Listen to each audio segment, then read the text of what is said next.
നമസ്തേ. ഈ പ്രാവശ്യത്തെ CA പരീക്ഷയുടെ റിസൾട്ട് വന്നപ്പോൾ അതിലെ ഏറ്റവും പ്രത്യാശയും സന്തോഷവും പകർന്നു നൽകിയത് തൃശൂർ പുത്തഞ്ചിറ സ്വദേശികളായ രാജന്റെയും മിനിയുടെയും മകനായ ശ്രീകുമാറിന്റെ വിജയവാർത്തയാണ്.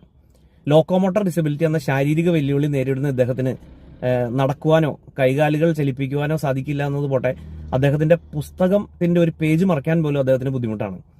അദ്ദേഹത്തിന്റെ കട്ടിലിന്റെയും വീൽ ചെയറിന്റെയും അരികിൽ പിടിപ്പിച്ച ഒരു സ്റ്റാൻഡിൽ ഒരു ലാപ്ടോപ്പ് വെച്ച ശേഷം ഈ ലാപ്ടോപ്പിലേക്ക് സ്കാൻ ചെയ്ത് കയറ്റി അദ്ദേഹത്തിന്റെ പാഠഭാഗങ്ങൾ നോക്കിയാണ് അദ്ദേഹത്തിന്റെ പഠനം നടത്തിക്കൊണ്ടിരുന്നത്. അദ്ദേഹത്തിന്റെ അച്ഛന്റെയും അമ്മയുടെയും അതുപോലെ തന്നെ സഹോദരന്റെയും പരിപൂർണമായ പിന്തുണയോടുകൂടിയാണ് അദ്ദേഹം വളരെ പ്രയാസകരമെന്ന് എല്ലാവരും കരുതുന്ന CA പരീക്ഷ വിജയകരമായി കേവലം 5 വർഷം കൊണ്ട് പാസ്സായത്.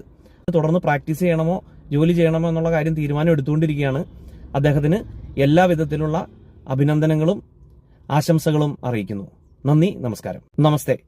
ഈ പ്രാവശ്യത്തെ CA പരീക്ഷയുടെ റിസൾട്ട് വന്നപ്പോൾ അതിലെ ഏറ്റവും പ്രത്യാശയും സന്തോഷവും പകർന്നു നൽകിയത് തൃശൂർ പുത്തഞ്ചിറ സ്വദേശികളായ രാജന്റെയും മിനിയുടെയും മകനായ ശ്രീകുമാറിന്റെ വിജയവാർത്തയാണ്.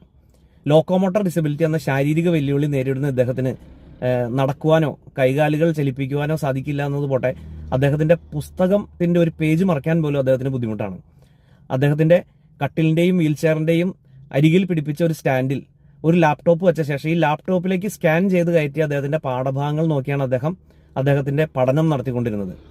അദ്ദേഹത്തിന്റെ അച്ഛന്റെയും അമ്മയുടെയും അതുപോലെ തന്നെ സഹോദരന്റെയും പരിപൂർണമായ പിന്തുണയോടുകൂടിയാണ് അദ്ദേഹം വളരെ പ്രയാസകരമെന്ന് എല്ലാവരും കരുതുന്ന CA പരീക്ഷ വിജയകരമായി കേവലം 5 വർഷം കൊണ്ട് പാസ്സായത്. തുടർന്ന് പ്രാക്ടീസ് ചെയ്യണമോ ജോലി ചെയ്യണമോ എന്നുള്ള കാര്യം തീരുമാനം എടുത്തുകൊണ്ടിരിക്കുകയാണ്. അദ്ദേഹത്തിന് എല്ലാ വിധത്തിലുള്ള അഭിനന്ദനങ്ങളും ആശംസകളും അറിയിക്കുന്നു. നന്ദി, നമസ്കാരം.